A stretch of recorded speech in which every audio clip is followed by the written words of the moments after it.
부동산 정책은 예상한 시점, 예상됐던 거, 과거에 있던 거 하니까 영향을 미칠 수 없다는 거예요. 이런 기사는 그럼 저희가 그냥 참고 정도만 하고 아니 참고하실 필요도 없어요. 그냥 스킵해도 되는 겁니까? 보지 않으셔도 돼요.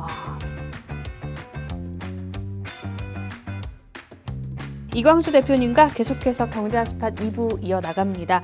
광순의 복덕방 12호를 제가 봤습니다. 네. 금리 말씀하셨잖아요. 네. 이 금리 인하에 대한 기대감이 있는데 사실 저희가 생각을 할 때 금리가 오르면 집값은 떨어지고 금리가 내려가면 집값은 오른다. 이렇게 굉장히 단편적으로 보통 생각을 한단 말이에요. 그러면 이제 2024년에는 금리가 이제 5.5%까지 왔으니 떨어질 일만 남았다. 그래서 내년에 금리 떨어지기 전에 막차 타야 된다. 이런 얘기가 나오는 것 같거든요. 금리라든지 정책 이런 변수들은요 네. 원인이에요. 그래서 이게 같은 천상에 있는 건 아니에요. 그리고 또 하나 뭐냐면 중요한 네. 건 가격은 금리가 움직이는 게 아니에요. 수요와 공급이 움직이잖아요. 네. 금리는 수요와 공급에 영향을 미칠 뿐이에요.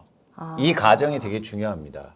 금리가 오른다고 해서 집값이 빠지는 게 아니고 네. 금리가 올라서 네. 수요가 감소해서 집값이 빠진다고 해야 돼요. 금리가 이거는 올라서. 굉장히 큰 차이예요. 보통 사람들은 금리가 오른데 집값 금리가 빠져. 내린데 이렇게 약간 진짜 공식처럼 만들잖아요, 요거를. 그렇죠. 그러니까 이제 뭐 경제적으로 구체적으로 생각을 안 하면 이거를 굉장히 거래량을 빼먹고 그냥 금리랑 가격만 딱 이렇게 일치시킨다고요. 그러니까요. 그 중간을 말씀을 드리는 거예요. 빼먹다고요. 네네네네. 중간을 껴야죠. 네. 왜 이게 중요하냐면 네. 금리가 올라도 주택 수요가 줄지 않아. 그러면 영향이 없는 거예요. 반대로 금리가 떨어져도 네. 수요가 늘지 않아. 네. 그럼 의미 없죠. 그래요. 근데 그런 상황이 있나요? 많죠. 많은가요? 많죠. 그러니까 이게 또 공식처럼 생각하면 안 되는 그러니까 부분이네요. 이거는 최근의 단기적인 현상이에요. 네. 금리가 워낙 빠르게 떨어졌으니까 사실 거기서 수요가 폭발적으로 증가했고 네. 그러다 보니까 집값이 폭등한 거거든요. 그렇잖아요. 네. 그런데 이제 금리가 떨어져도 네. 그렇게 급격하게 떨어지지 않을 거고 금리가 그래서 떨어져도 전 수요 증가가 이루어질 가능성이 되게 현저히 낮다는 거죠. 네. 그 이유는 뭐냐면 네. 한국의 가격을 움직이는 수요는 네. 투자 수요이기 때문입니다. 이 그래프 한번 보실래요? 네. 4페이지에. 자, 이건요.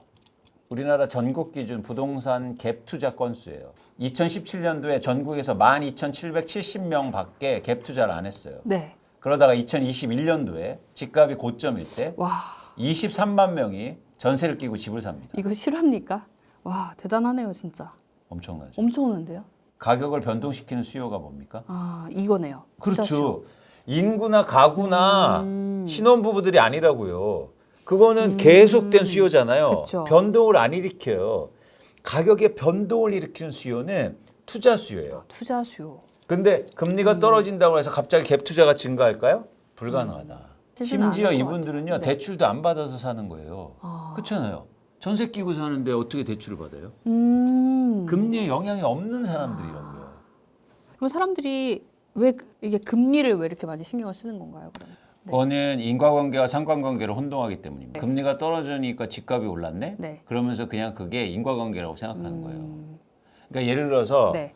앵커님 생각해 보세요. 겨울이 오면 지금 네. 겨울이 왔지 않습니까? 네. 그럼 붕어빵하고 털모자가 잘 팔릴 거 아니에요. 그렇죠. 그죠? 네. 근데 어떤 사람이 딱 그래프를 나타내고 이렇게 얘기해요. 봐봐.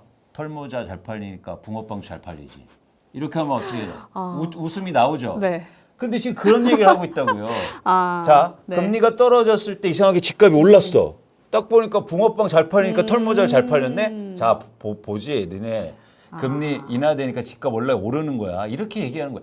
근데 우리가 털모자, 붕어빵 얘기하면 웃지만 네. 그렇게 얘기하면 그렇네. 이렇게 생각한다고요. 아니잖아요. 그렇죠. 뭐가 껴야 됩니까? 겨울이라는 조건이 껴야 되잖아요. 네. 물론 영향은 네. 있죠. 근데 영향의 정도를 파악할 거 아니에요. 네. 그러니까 우리가 이건 논리의 구조인데 네. 지금 자산시장에서 특히 부동산 시장에서 이런 왜곡된 판단들이 너무 많아요. 그렇기 때문에 매일 네. 집값을 불패라고 얘기하고 아. 집은 언제나 사도 좋다고 얘기하는 거예요. 집은 절대 너를 배신하지 않아. 막 이런 말도 들어봤어요. 말도 안 되는 얘기죠. 그러면 100년 동안 집값 그려놓고 이렇게 얘기해요. 집값 한 번도 빠졌어 안 빠졌어. 근데 최근에 여러분 경험했지 않습니까? 집값이 갑자기요 30-40% 빠질 수 있다니까요. 그러니까 그거는 네. 정확하게 시장에 변동한 이 원인에 대해서 고민을 안 하기 때문입니다. 뭐 예를 네. 들어서 이런 경우도 있겠죠. 사람들이 와 금리는 떨어졌는데 집값이 안 오르네. 그러면 오히려 더 실망하면서 네. 수요도 줄고 아, 매물도 증가하고 이럴 가능성도 있고요. 네. 그래서 저는 거시경제 교수는 그런 금리라든가 이게 예측이 불가능하잖아요. 네. 그쵸? 예측이 불가능. 올해도 상반기에 한번 보세요. 2023년이잖아요. 지금 네. 올해 상반기에 다 무슨 얘기했습니까? 하반기에 금리 떨어진다고 다 그러지 그쵸. 않아요? 그렇네요. 그래서 또 빛나서 집 산 거예요. 근데 어떻게 됐어요, 여러분? 예상대로 됐습니까? 아니요. 계속 지금 5.5%에서 동결하고 있긴 한데 내려가진 않았죠. 그렇죠, 네. 그렇죠. 그래서 그게 우리가 그렇게 예측할 수 없는 걸 예측하려고 하면 문제가 생기는 거예요. 그래서 저는 말씀드리잖아요. 행동은 어떻게 한다? 후행적으로 하셔도 된다, 부동산은. 가격 떨어진 거 보고, 그다음에 거래량 회복하는 거 보고 해도 늦지 않다. 주식이 아니란 말이에요. 미리 막 가서 막 주식은 그렇게 움직일 수 있어요. 네. 근데 부동산은 그렇게 하기 불가능하다. 아직 아예 성격이 좀 다르게 봐야겠네요. 다릅니다. 왜냐하면 유동성이 제한되어 있는 자산이고 일종의 듀레이션이라고 해서 기간이 긴 투자 자산 내지 사용 가치가 있는 자산이잖아요. 그래서 막 금리 떨어지면 집값 바로 오르고 막 금리 오르면 집값이 바로 빠지고 이런 게 아니라고요. 그러네요. 아까 수요와 공급이 이 부동산 가격을 결정한다고 해주셨잖아요. 내년부터 서울 아파트 입주 물량이요 올해 대비 절반 이상 급감한다는 얘기가 나오고 있는데 그래서 아파트 값이 오른다 이런 전망에 대해서는 어떻게 보십니까? 그러니까 그것도 네. 틀린 얘기예요. 아, 그러니까 틀렸습니까? 뭐냐면 일단 네. 첫 번째 여러분들이 꼭 아셔야 될 게 집값을 결정하는 공급은 건설사들이 짓는 아파트 양이 아니에요. 누군가 갖고 있는 아파트를 시장에 내놓는 매물의 양이 네, 가격을 결정하는 공급이란 말이에요.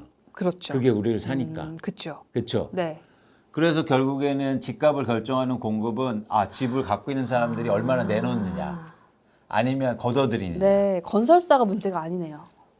아니라는 거죠. 네, 그래서 이거 한번 보세요. 이거 보세요. 이게 네, 잠실 아파트의 30평대 실거래가 현황인데 잘 보시면 2021년도에 집값이 급등하지 않습니까? 네. 25억 3천으로. 네. 근데 그 숫자가 거래량이에요. 거래량이 157건에서 69건으로 줄죠. 네. 그죠? 가격은 올랐는데 줄어듭니다 거래량은. 자, 네, 가격이 오르는 건 두 가지 원인밖에 없어요. 금리가 아니고 네, 두 가지 원인입니다. 하나는 수요가 증가하거나 하나는 공급이 감소하기 때문이에요. 네. 근데 둘 중에서 뭡니까? 수요가 증가해서 가격이 오를 때는 거래량이 늘죠. 그렇죠. 네, 네. 반대로 공급이 줄어서 가격이 오를 때는 거래량이 줄죠. 그렇죠. 거래량이 어떻게 된 거예요? 줄었죠. 그럼 뭡니까? 공급이네요. 이유가? 그렇죠. 아. 어떤 공급이 준 거예요? 아파트 공급이요. 그 사람들이 팔려는 그렇죠. 공급이요. 이거 건설사 갖고 있는 공급이 사람들이 아니라, 안 네. 팔려고 하는 거예요. 아. 매물을 줄여들여. 그러면서 이걸 보면서도 뭐라 하는지 아세요? 건설사들이 집을 안 지어서 올랐대. 아. 그거하고 잠실 아파트 30평대 아파트 가격 오른 거 뭔 상관이에요? 그러네요. 그러니까 이게 그냥 건설사들이 공급을 줄일 예정이어서 아파트 가격이 떨어진다. 이건 아예 인과관계가 잘못 설정된 거다. 계속 저는 거기에 네. 천착하는 겁니다. 우리가 인과관계를 정확히 알아야 예측이 네. 가능해요. 그래서 안 속을 수 있다고요. 맞아요. 원인이 뭔지. 네. 집을 안 팔아요. 집값이 안 오르니까. 파니까. 팔 이유가 뭐가 있어요? 계속 없죠. 오르는데. 계속 오르는데. 그래서 집값을 결정하는 공급은 뭐다? 집을 갖고 있는 사람이 내놓는 매물의 양이라는 겁니다. 근데 사람들이 네. 막 복잡한 막 금리 얘기하고 그러니까요. 건설사 인허가 얘기하고 막 분양 물량 얘기하고 네. 입주 물량 얘기하니까 갑자기 안드로메다로 가는 거예요. 그러니까 정보가 요즘처럼 많은 시기에 오히려 인과관계를 정확하게 파악해야 저희가 시간 낭비를 덜하겠다. 맞습니다. 이런 생각이 그래서 듭니다. 지금은 중요한 게 가장 필요한 게 뭐냐면 많이 하는 게 중요한 게 아니라 네. 뭐가 중요한지를 아는 뭐가 게 중요한지를 제일 필요해요. 그러니까 공부도 찍어서 이렇게 탁탁 그 나올 만한 거 공부해야 되는데. 앵커님 그래서 말씀드릴게요. 네. 아까처럼 건설사들이 공급을 감소시킨다. 그래서 2, 3년에 집값이 오를 거다. 이런 네. 얘기 최근에 많이 하고 있다고요. 그니까요. 16페이지 네. 볼게요. 네. 이거 2009년과 2010년도 부동산 기사입니다. 뭐라고 있어요? 2, 3년 내에 주택 공급 대란. 네. 국토장관 3년 후 주택 부족할 수 있다. 이거요. 네. 국토부 장관 이름만 바꾸면요. 지금 뉴스하고 똑같아요. 오. 10년 전에. 근데 우린 이미 결과를 압니다. 결과를 알아요. 알죠. 이거 2, 3년 후에 그러면 집값 올랐어야 되잖아요. 그니까요. 이런 기사는 그럼 저희가 그냥 참고 정도만 하고 스킵해도 아니 참고하실 필요도 없어요. 아까 스킵해도 되는 겁니까? 보지 않으셔도 됩니다. 아. 저 근데 답정남이에요? 네, 답정남. 아니요. 오늘부터 그러면 아니에요. 답정남 이광수 대표님. 아니 그건 전 복과 덕을 하는. 논리를 갖고 얘기하잖아 네. 지금. 아니 근데 지금 답정남은 아니야. 지금 답정남이라고 말씀을 드린 게 지금 제가 이제 정보가 생겼잖아요. 알짜 정보가 네. 처음에 만나 뵙기 전에는 없었고 지금 채웠잖아요. 네. 그 변화된 저의 환경에서 답정남. 이제 답이 읽히신다 이거. 답정남은 아닙니다. 아 네. 자, 아니 그래도 이렇게 해석할 수 있죠. 이 방송을 들으면 답이 보인다. 답정남 그렇죠. 이렇게 할 수 있죠. 자, 질문 드려볼게요. 최근에 토지거래 허가구역 규제 대상 제외 뭐 이런 기사가 나왔어요. 한 2주 전에 나왔거든요. 보니까. 네. 그래서 뭐 아파트를 제외하고는 강남구, 대치동, 삼성동, 청담동, 송파구, 잠실까지 인기 있는 지역에서 지방자치단체장 허락 없이 이거 팔고 사고 이거 된다. 네. 약간 이게 규제를 풀어준 쪽으로 간 거잖아요. 네. 요게 집값 상승에 영향을 미치지 않을까 질문을 드리려고 했거든요. 네. 근데 요것도 사실 그런 식으로 따져보면 별 의미 없는 것 같은데. 그렇죠. 그러니까 정책에 대한 네. 이해도 되게 필요한데. 네. 그러니까 정책이 결국엔 집값에 영향을 미친다는 그쵸. 관점에서 이제 네. 말씀을 드려보면 네. 집값이 오를 때 네. 정책 얼마나 많이 나왔습니까? 아유, 막 쏟아져 나왔죠. 근데 집값이 사실. 떨어졌어요? 아니요. 더 올랐죠. 그죠? 보란 듯이. 반대도 마찬가지예요. 집값이 보란 듯이 보란 듯이. 집값이 네. 떨어질 때도 네. 아무리 정책이 나와도 일시적으로 영향은 있겠지만 네. 보란 듯이 떨어질 수밖에 없어요. 그럼 정책은 필요 없는 건가요? 그렇진 않죠. 정책이 네. 효과를 낼 수는 있죠. 그런데 정책이 시장에 큰 영향을 미치기 위해서는 세 가지 조건이 필요합니다. 어떤 조건이요? 첫 번째, 네. 예상치 못한 정책일 것. 그리고 예상치 못한 시점일 것. 세 번째, 마지막은 과거에 없던 정책일 것. 그래야 시장에 먹혀요. 그런데 아까처럼 토지거래 허가제 이거는 다 썼던 거예요. 그거 이미 다 예고된 거예요. 예. 영향 없어요. 근데 만약에 이런 거 과거에 없거나 새로운 거 막 집값이 막 덜 빠졌는데 지금 뭐 부양책이 나올 시점도 아니야.